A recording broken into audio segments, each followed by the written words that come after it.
They say, show me a woman without shame, and I'll show you a man. Welcome to Shameless Parenting.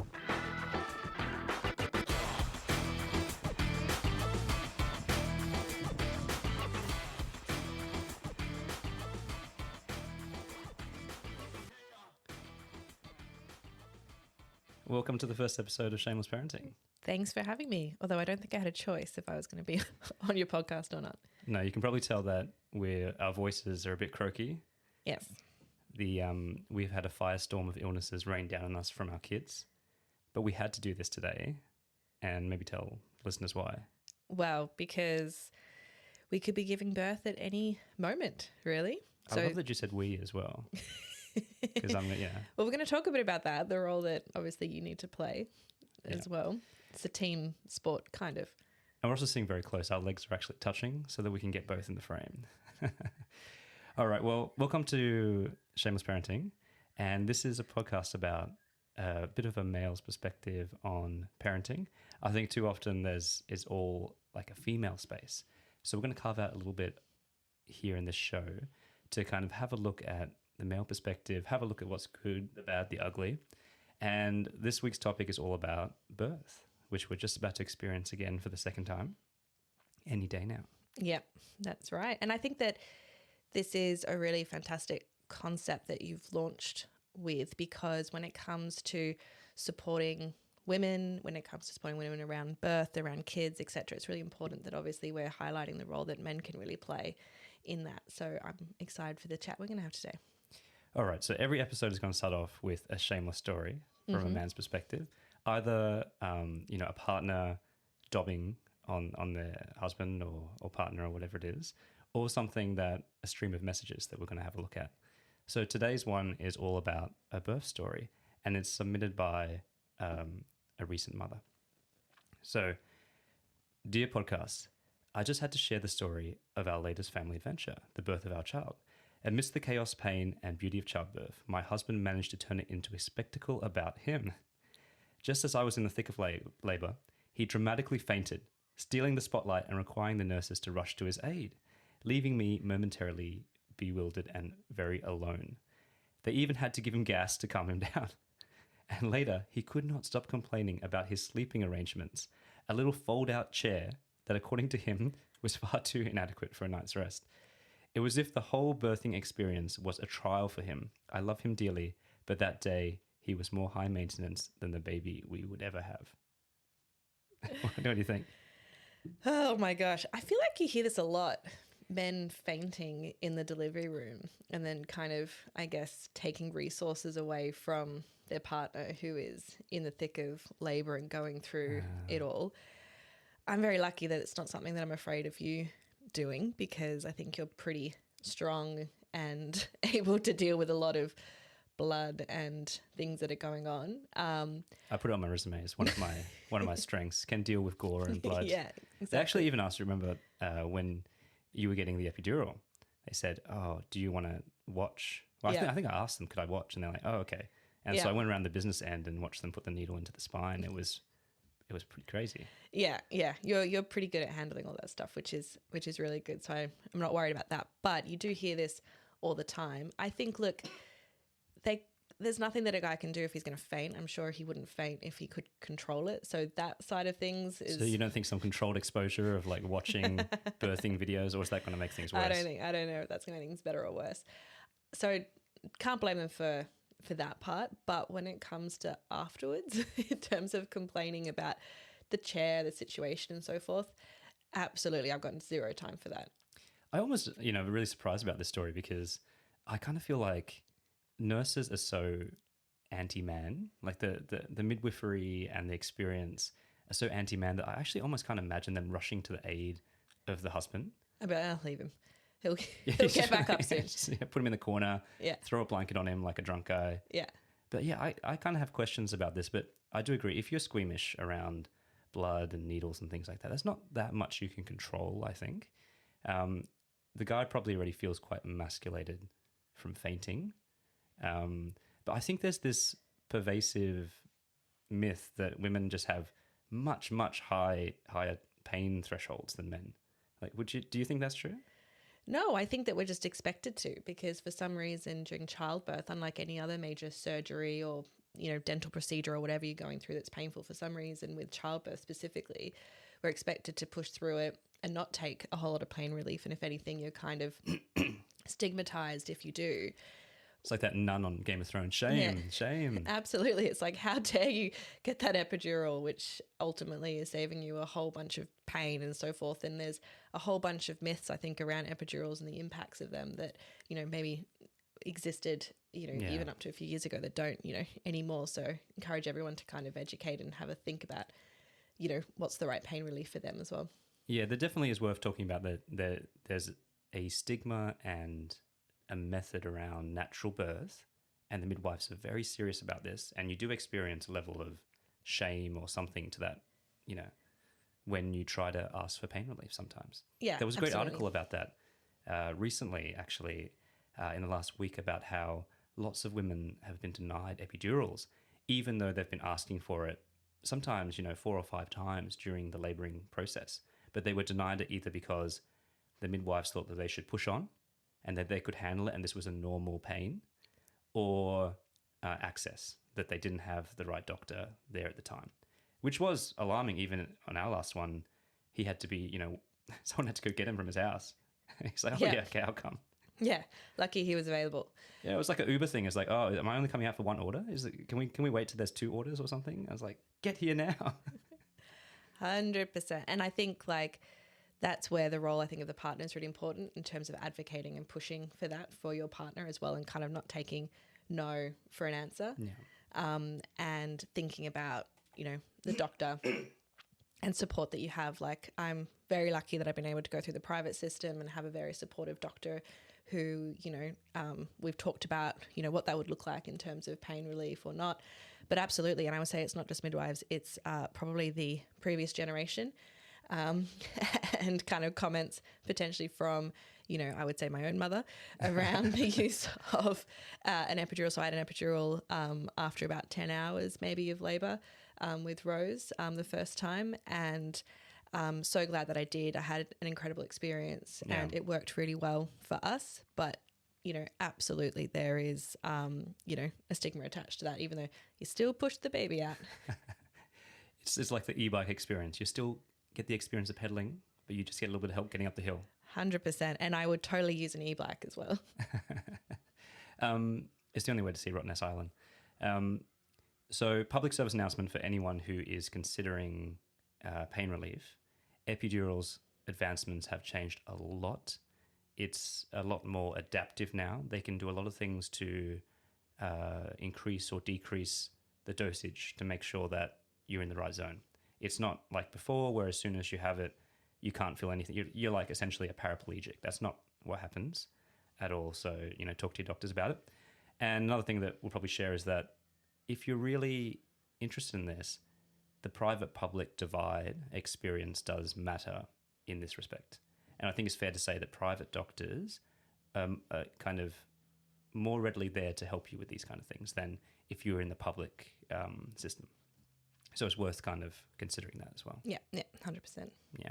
All right, let's talk about the dreaded chair, the chair bed, because this is something that actually, I don't want to dob anyone in particular, but lots of fathers have spoken to me about that. Why does that chair need to be such a torture device for men? I feel like yours wasn't that bad. It was like what's that? It's those long chair. It was like a chase. Chase, yeah, exactly. But I have seen the traditional one that they're talking about. It's this government issue pleather chair that folds out in like a horrible way. And I'm a relatively, on the shorter side for a man. So I am sympathetic to, some 6'6" daddy long legs trying to make good with that situation. It's such a petty thing to complain about a chair after your wife's gone through birth and the trauma that comes along with birth. But I do think that you can't have it both ways. If you want men and partners to be part of the experience and to be, contributing, then a little bit of thought for them. I'm going to advocate for that, or I'm going to stand up for men there. It's definitely not worth complaining about at the time, but that could go in the feedback box, I think. Yeah. First of all, I would say that if you can stay overnight with your partner, that in itself is a privilege because you can only really do that with the first baby. Yeah. After that, that becomes a whole lot harder to do as well. Secondly, I would think about, yes, I can understand totally where you're coming from.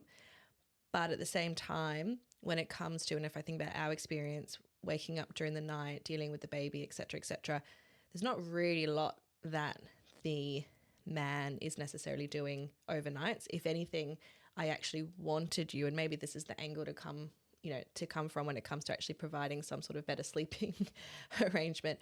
I kind of wanted you to sleep a little bit better during the night so that you could take over a bit more during the day so that I could rest. Because during the night when you're there's a lot happening. You're feeding, you're settling, but also for some reason, all these random tests have to happen at night as well. So you're wheeling the baby here, wheeling the baby there at like 2 a.m. for this very specific test. A lot of loud beeping. Yes. Definitely a lot of loud beeping. Yeah. Okay, so look, that's all I really want to say about this Shameless story. I think that definitely try not to complain about the situation. Not much you can do about fainting, but definitely try to make an effort not to steal attention away in such a crucial point. So suffer in silence, I think, suffer or in bring your own blow-up mattress. Yeah. All right, so I won't go into that too much more for this this man, and you've got some work to do, I think, for the next one. But yeah, I think that you this classic thing about men taking up too much space, right, in these areas. My defense to that is that when it comes to motherhood, birth, children, it's kind of like a wedding in some ways. It's all about the woman. So I would just say that, yeah, this is not the time for a man to take up space, 100%, but there isn't really any good time for a man to take up space when it comes to the miracle of childbirth, and modern parenting is such a female-dominated space. They shouldn't be taking up space. They should be leaning in and seeing where they can help and what they can do. Obviously, they can't physically breastfeed the baby, but there is so much more that men can be doing. So I think we need to come at it from an angle of where can you be leaning in and doing more, where whether that is changing nappies, whether it is making sure there's a full stock of nappies and everything is available for your partner, whether it is food related, drink related, all that kind of stuff. There is so much that a man can be doing to be helping. So I think that's the angle. It's not so much taking up space, it's where can you help lift your partner up. That's a generational thing too. I love it how, our parents' generation, that was the hard line under, men parenting, that they'll get down, but they won't change the nappy. Yeah. That was like a thing. So that's definitely something that's changed. I wonder why. It was just like it was a thing, how a masculinity thing maybe. Yeah, and I think that they just weren't around as much. They were at work. All right. So we're going to move on. So that's our shameless story for the week. And the next focus of the podcast is really talking about products and experiences.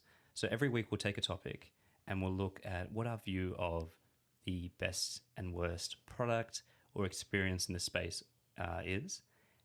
Because we've got a surprise for our listeners. We're going to be actually almost field testing and developing a product of our own to be released in a certain season as well. So we're going to actually create a community to test some products and hopefully build some things and release some things that really make sense to parents going through these experiences.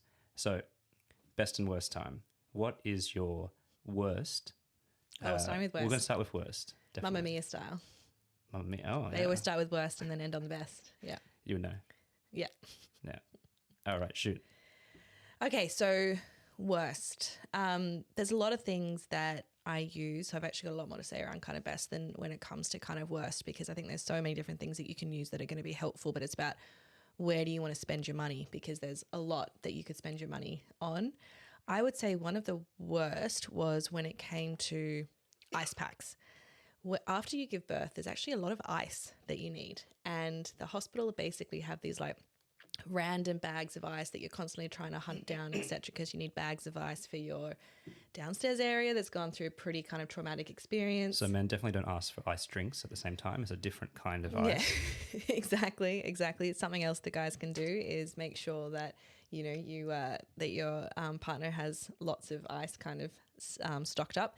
And also when your milk comes in as well, having ice and stuff there as well. And I just remember the first time constantly having these awful bags of random ice that were melting everywhere, and you were constantly having to go out and get more and more ice, etc., etc. And so this exists obviously on the market, but making sure actually you're prepared with some of that stuff. So there are some great ice packs out there that will help with all of that. And you can have really specific things, obviously, for your breast, for when your milk comes in, for your perineum, everything and stuff as well. So making sure you're kind of prepared for that as well. The other thing I was thinking about around worst was so breastfeeding is very painful, even if you're doing everything completely correct. One of the best advices that a friend said to me was that it will still be painful at the beginning. So kind of get yourself kind of in that frame of mind that the first few weeks, even if they've got the perfect latch, everything, it will be painful. There is no such thing as the perfect latch, as you know from being in the hospital, or if you've ever had the pleasure of meeting a real life lactation consultant, you're always doing it wrong. No matter how spread out the lips are, special K lips, it's never wide enough, right? It has to be like an anaconda dislodged their jaw and is now sucking on your titty. Yeah. You know, so the most hilarious visual reference I ever saw for the latch technique was like Trump lips, when he says China and he like puckers his lips at the end. That's a no-no, you know, because Trump's bad. We don't want no Trump lips on the nip. God, no. And, you know, that's a great image that you've now put into my brain right before I'm about to just give wiping birth. off the orange fake tan. Oh, God, gross. There are lots of things on the market to help, but one of the best things on the market is these, I guess, hydrogel pads that you can put on your breast after you've been feeding, etc., that really help with the healing, and they're cooling, and they're absolutely amazing. The problem is that you can't breastfeed directly after. You have to wash your breast after you've used it before you can feed again. And it's just not what you want to be doing at that moment. You are feeding all the time at the beginning, round the clock. Those hydrogel things are amazing, but the fact that you literally have to like wash your breast before you feed your baby is just such a pain. And you're constantly like, have I washed it enough? How much do I need to wash it? How do I even physically wash my breast more in like a basin? Exactly. So there's lots of obviously, you know, lanolin. There's silver cups that I'm going to try this time as well. Those silver cups are adorable, by the way. They're like nipple tassel cups, but made of a special metal for healing, right? Well, I'm going to try them out this time because while I really liked the hydrogel, I hated having to wash my breast every time. So we'll see how the silver cups go. They remind me of the Monopoly pieces, you know, like the top hat. Yeah. And I'm like, oh, yeah. Except a lot bigger. Unfortunately, yes. Because if anyone's not aware, your nipples do grow a lot in size when you're pregnant as well. I know mine have. All right. Okay, so I'll go with my worst now. Okay. And I'll take a little bit of a different angle. I'm going to leave the chair alone. And I'm going to talk about birth classes. And actually, I'll try to find some footage or a link to this, but excuse me, I have a very vivid memory of sitting down in an education class for expectant mothers and fathers.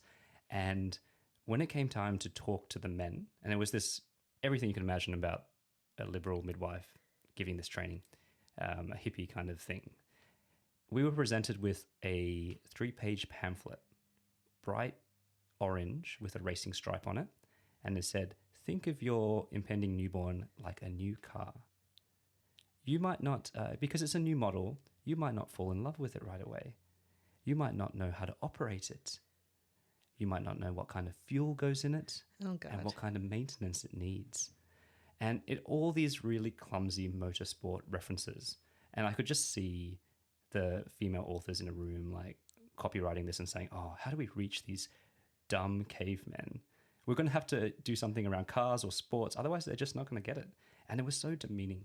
It was really, really demeaning. And that's what I mean about carving out a bit of a man space in this area. Like that is, if you're already someone who's going to these classes and being supportive and things like that, you deserve more than that. You don't need to be spoken to like somehow you're only going to understand this reference because it has gasoline, adjacent references, right? And it's just it's so silly, I think. And I was really disappointed about it. Our taxpayer dollars went into that. That was a public course. Yeah, it's crazy. So I hope they've gotten rid of that material. I will try to find it. So that's my worst. All right, let's hit it with the best. Best. I'm going to go with a TENS machine. I highly recommend that everyone rents a TENS machine if you are planning on a spontaneous birth and not like a pre-planned, C-section, etc. If you are planning on labouring at home, they are great. They get to a point, I will be totally honest, where the pain gets to a level where I don't know how much the TENS machine is working, but for those few hours... The boost won't boost anymore. It won't boost anymore. Those few hours when you are at home, or to be honest, it could even be a few days, depending on what's kind of going on with your labour. Everyone has different experiences. TENS machine is awesome. It was one of the things that I made sure we had the second time around because I really used it the first time. Downside of the TENS machine is if you want to do a water birth, if you want to be in the bath at home, if you want to be in the bath, at the hospital, can't do that with a TENS machine, attached to you. But I think they are fantastic to help you get you through those early stages of labour. So for anyone who's listening who's totally unfamiliar with what a TENS machine is, it's a device that sends an electrical current, and there's pads that go on your back near your spine, and it sends these electrical currents in, and it gives you a kind of tingly feeling to almost disrupt the pain receptors. So it kind of interferes with your feeling of the discomfort when you're having contraction. Yeah. And it's it looks really crazy, like almost something you would see that gives CPR or an defibrillator or something, but it's very effective, and they've been around for a while and very safe. Yeah, and there's lots of places where you can rent them from. There's lots of places online now that will actually just like post them to you, and you can rent them for 4 to 6 weeks. So you can just Google and find one that kind of works for you. Yeah, that's really good. So I think that my best is actually going to be probably a little bit more controversial, and it's going to be, again, a man's point of view. Is often up to the man to get the car ready. While the mother is recovering, that dreaded first journey down when you're leaving the bubble of the maternity ward and you have to package this tiny little fragile gremlin from the Perspex tub into the car. And one of the best things I can say, if you do have the opportunity and the money, and all of that is I'm clarifying all of that as it's up to you, capsules. Yeah. Capsules. So instead of a car seat that just stays in the car and has to be reverse facing, a capsule can clip in and out, and it gives you the ability to put your child into the capsule in a environment, in a place where you're not stressed, like beside the road trying to open the door, but it never really opens up because there's a car next to you, there's traffic, there's noise, people are watching you. No, you can take the capsule up into the room, clip the baby in. This thing is like a tank. You could drop it downstairs and the baby would be fine. He'll be like an F1 racer in this thing. And then you can just, when you get to the car, just clip it in. It's so good. And not only that, if the baby falls asleep, which regularly happens when they're newborns, you can clip them in and out, take them into the house. They can sleep a little bit more, wake up naturally. I know a lot of people say that it's a waste of money because they grow out of it so fast. But for me, I'm all about chasing a good experience for the mother and father in those early days. And I think it's such a good experience. 100%. And I would say our experience when we've gone into stores is we've actually often been steered away from buying a capsule because of the fact that they can only use it for the first 6 to 12 months. And then, whereas, a newborn seat they can use from straight away, etc. We love the capsule so much that we rented one the first time we had Rose. And we used it for 6 months with Rose, and we were like, oh, I'm not quite ready to give this capsule back yet. We would have used it for longer. Absolutely would have used it for longer. We've actually bought one now for the second time around because we loved it so much. You can rent them, you can buy them secondhand, and obviously you can buy them new, and you can sell them on, afterwards as well. But it's 100%, I think, worth it. And again, just to clarify for everyone, we are both under 6 foot. If you are both NBA players and you're coming out with a 5-kilo baby, maybe this advice does not apply to you. Because you'll be carrying them around in this capsule. You'll be carrying around and they won't fit in the capsule. But yeah, that's my best and worst.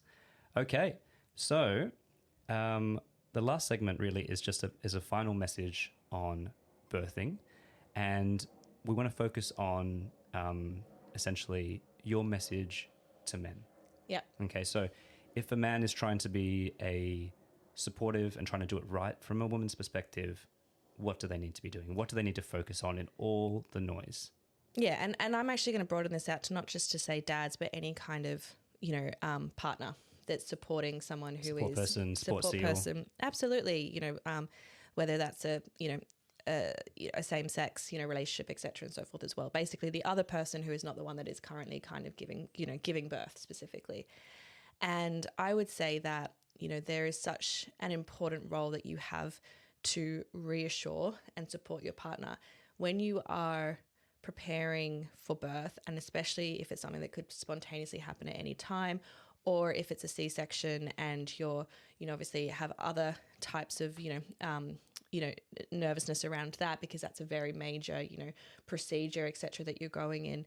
The role that you can play to help comfort your partner, to give them reassurance that you are essentially supporting them in every way that you can, obviously, and so that they can just focus on what they need to do, which is being with their body and going through the birth experience, is so important. And also directly afterwards as well, being there to see what their needs are, whether that's grabbing food, drinks, changing baby, being really proactive in that way, is so important, because it's a team sport. Yeah. And it takes, it does take a village, and in particular the two of you together working as partners to make this a really great experience for both of you. Really good answer. I'm not going to try to top that. And all I would say from our perspective is, guys, be there, be present, and show a lot of patience and support. Try to preempt some things. I think that goes a long way, of just pausing every now and then and thinking a few steps ahead about what is needed. And so that if you're, and this is more of an announcement for if you're the type of guy who takes a lot of direction from your partner, try to break that cycle for this. Try to kind of think a bit more forward, and help that dynamic along, so that you can provide that support and take that mental load off. But yeah, and that's birth today. So that was really good. Our first one, we launched straight into it. So in future episodes, you're going to find out more about ourselves and our family. We didn't give you the whole intro today, but that'll come. And we're going to get lots of different guests on. Steph, you're going to come on regularly. So is Christine. But in the meantime, we'll also have other dads, guests, people have been through certain experiences. And away we go. Next time we chat, we would have given birth, and we might have some more tips from second time round as well. Might be some background noise. Yeah. Yeah. Bye.